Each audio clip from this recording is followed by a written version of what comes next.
நாடாளுமன்ற உறுப்பினர் அம்மையார் கனிமொழி அவர்கள் முகத்துல துண்டு போட்டா போயிட்டு எங்க தலைவர் ராகுல் காந்தியை டெல்லியில பார்த்தாங்க. முகத்துல துண்டு போட்டுட்டு மாறு வேஷம் போட்டுட்டு போய் பார்த்தது யாரு? அடிமையா இருக்கிறதுக்கு தான் பயந்து பயந்து போய் பார்க்கணும்.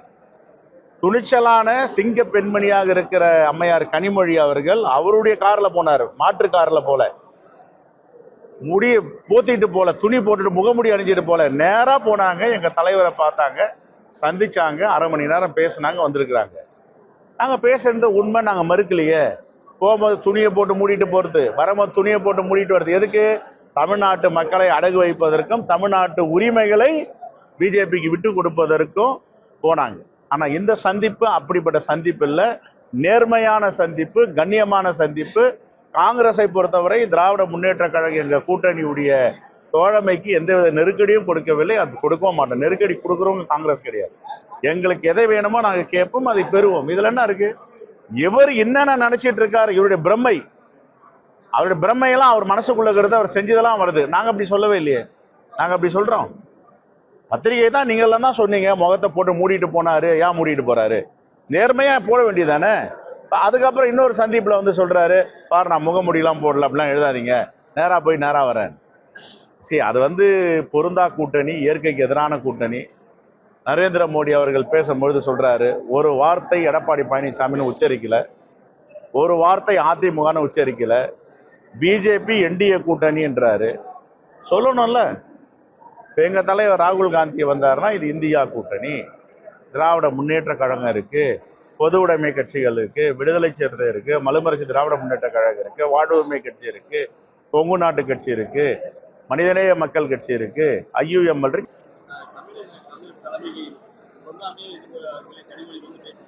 எதுங்க எங்களுக்கு தெரியுமே, எங்களுக்கு நல்லா தெரியும். எங்க கிட்ட சொல்லிட்டு தான் போனாங்க, தலைமையிலயும் சொன்னாங்க வரப்போறாங்கன்னு பேசுறாங்க. அதெல்லாம் தப்பு இருக்கு. இது வந்து வெளிப்படை தன்மை வாய்ந்த பேச்சுவார்த்தை. இதுல ஒளிமறைவே கிடையாது. யாராவது தமிழ்நாட்டு மக்கள் அடகு வைக்கணும், காட்டி கொடுக்கணும், வழக்குல இருந்து தப்பிக்கணும்ன்றதுக்காக எப்படி எல்லாம் பண்ணலாம். எங்களுக்கு அப்படி கிடையாது. நாங்க திறந்த புத்தகமா இருக்கோம்.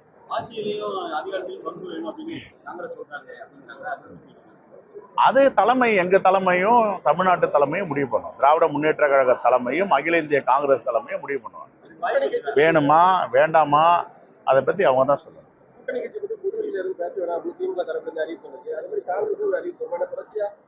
யாரும் பேசல. யார் பேசுறாங்க? தளபதி அவர்கள் பேசினதுக்கு அவர் ரியாக்ட் பண்ணியிருக்காரு, நானும் ரியாக்ட் பண்ணியிருக்கேன். பொதுவெளியில பேசக்கூடாது அப்படின்னா அது மேல தலைமைக்கு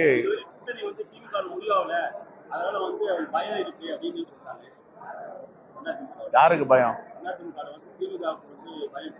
ஏங்க திமுகவும் காங்கிரஸும் பயப்படுறவங்களா? நாங்க எங்களை பார்த்து சொல்லுங்க, நாங்க பயப்படுறவங்கன்னு. பயப்படுறவங்க அவங்க தான், அச்சப்பட்டு இருக்கோம் அவங்க தான். முகமூடி அணிந்து கொண்டு போய் பார்ப்பவர் வழி தான். எங்களெல்லாம் அப்படிலாம் ஒண்ணுமே கிடையாது. காங்கிரஸ் ரோஷம் உள்ள ஒரு காங்கிரஸ்காரன் கூட இதுவரை இதை கேள்வி கேட்பதற்கு வக்கில்லை, துப்பில்லை. சரி, காங்கிரஸ் தலைவர் செல்வ பெருந்தகை அவர் உண்மையான பிறவி காங்கிரஸ்காரன் இருந்தா அவருக்கு அந்த உணர்வு இருக்கும், ரோஷம் இருக்கும், எல்லாம் இருக்கும். அவர் 5 கட்சி அமாவாசை, அதனால அவருக்கு அந்த ரோஷம் இருக்காது. ஆனா உண்மையான காங்கிரஸ்காரன் சொல்ற ப. சிதம்பரம், ஆனா அவரும் உண்மையான காங்கிரஸ்காரர், அந்த கட்சியினுடைய சோதனையான காலகட்டத்திலே விட்டு போனவர். அதனால அவருக்கும் அந்த ரோஷம் இருக்காது. மற்ற காங்கிரஸ்ல இருக்கின்ற அந்த நிர்வாகிகளும் தலைவர்களும் என்ன செய்து கொண்டிருக்கிறார்கள்? இன்னைக்கு சீட்டுக்கு பிச்சை எடுத்துக் கொண்டிருக்கிறார்கள். திமுகவுடன் இன்னைக்கு கூடுதல் சீட்டு வேண்டும் என்று பிச்சை எடுக்கிற, கெஞ்சி கொண்டிருக்கின்ற அந்த காங்கிரஸ்காரர்கள் என்ன செய்து கொண்டிருக்கிறார்கள்? உங்களுடைய தலைவர், உங்களை வாழ வைத்த தலைவர், இந்தியாவை தலைநிமிர வைத்த ஒரு தலைவர், பெருமதிப்புக்குரிய இந்திரா காந்தி அம்மையாருடைய அவரே நேரில் வந்து திறந்த ஒரு பேருந்து நிலையத்திற்கு அவர் பெயரை எடுத்துவிட்டு தூக்கி எறிந்து விட்டு அவமரியாதை செய்துவிட்டு கருணாநிதியினுடைய பெயரை வைப்பதற்கு என்ன காரணம்? இந்திரா காந்தி அம்மையாரை விட கருணாநிதி பெரியவரா? இந்த நாட்டுக்கு உழைத்து விட்டாரா? இந்த நாட்டுக்காக உயிர் தியாகம் செய்தது யார்? அப்படிப்பட்ட இந்திரா காந்தி அம்மையாருடைய பெயரை நீக்குவதற்கு இதுவரை ஒரு எதிர்ப்பும் இல்லை. 4ஆம் தேதி முதலமைச்சர் அவர்கள் இதை திறக்க இருக்கிறார்கள். திறக்கட்டும், சந்தோஷம். ஆனால் எங்களுடைய கோரிக்கை, நாங்கள் அனைத்து இந்திய அண்ணா திராவிட முன்னேற்ற கழகம் தான், எங்களுக்கு எதிரணியில் இருக்கிற காங்கிரஸ் தான், இருந்தாலும் நாங்கள் கோரிக்கை வைக்கிறோம். ஏன் வைக்கிறோம்? இந்த நாட்டுக்காக உயிர் தியாகம் செய்த ஒரு தலைவர்.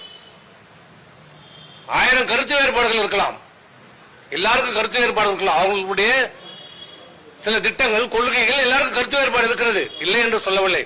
ஆனால் அவர் ஒரு தேசத்தினுடைய தலைவர், இந்த இந்திய திருநாட்டுக்காக தன் உயிரையே தியாகம் செய்தவர். அப்படிப்பட்ட பெருமதிப்புக்குரிய திருமதி இந்திரா காந்தி அம்மார் அவரே நேரில் வந்து திண்டிவனம் நகரத்திலே வந்து இந்த பேருந்து நிலையத்தை திறந்து வைத்தார். அதனால்தான் நாங்கள் கேட்கிறோம், முதலமைச்சரை கேட்கிறோம், உங்கள் கூட்டணியில் இருக்கிற நீங்கள் அங்கம் வகித்துக் கொண்டிருக்கின்ற காங்கிரஸ் பெருந்தலைவர், நாங்க வேற யாரும் வைக்க சொல்ல, எங்க அம்மா பேர் வைக்க சொல்ல, எப்படி எங்களை உங்கள் ஆட்சி வந்தவுடனே அம்மாவுடைய பெயரில் இருந்த ஒரே காரணத்துக்காக பல்கலைக்கழகத்தை நீங்கள் நீக்கினீர்களோ, எடுத்தீர்களோ, மூடினீர்களோ? அதுபோல இல்ல, உங்க கூட்டணி கட்சியினுடைய தலைவருடைய பெயரை தான் நாங்கள் சூட்ட வேண்டும் என்று சொல்கிறோம். வேற எந்த காரணமும் எந்த உள்நோக்கமும் கிடையாது, எந்த அரசியலும் கிடையாது எங்களுக்கு. ஆகவே காங்கிரஸ்காரர்களுக்கு ரோஷமும் இல்லை, சூடு சொரணை இல்லை. அவர்கள் கேட்க மாட்டார்கள். அவர்களுக்கு ஒரு சீட்டை பிச்சை போட்டால் போதும், எல்லாத்தையும் மறந்து விடுவார்கள். அந்த தலைவருக்கு இந்த கட்சியுடைய உண்மையான தொண்டர் இல்லை, விசுவாஸ் இல்லை. நாளைக்கு வேற எந்த கட்சிக்கு முன்னாலும் போவார். இதுவரைக்கும் 5 கட்சி போயிட்டார், நாளைக்கு எந்த கட்சிக்கு போவாருன்னு தெரியாது. அவர்களிடம் எதிர்பார்ப்பது எந்த நியாயமும் இல்லை.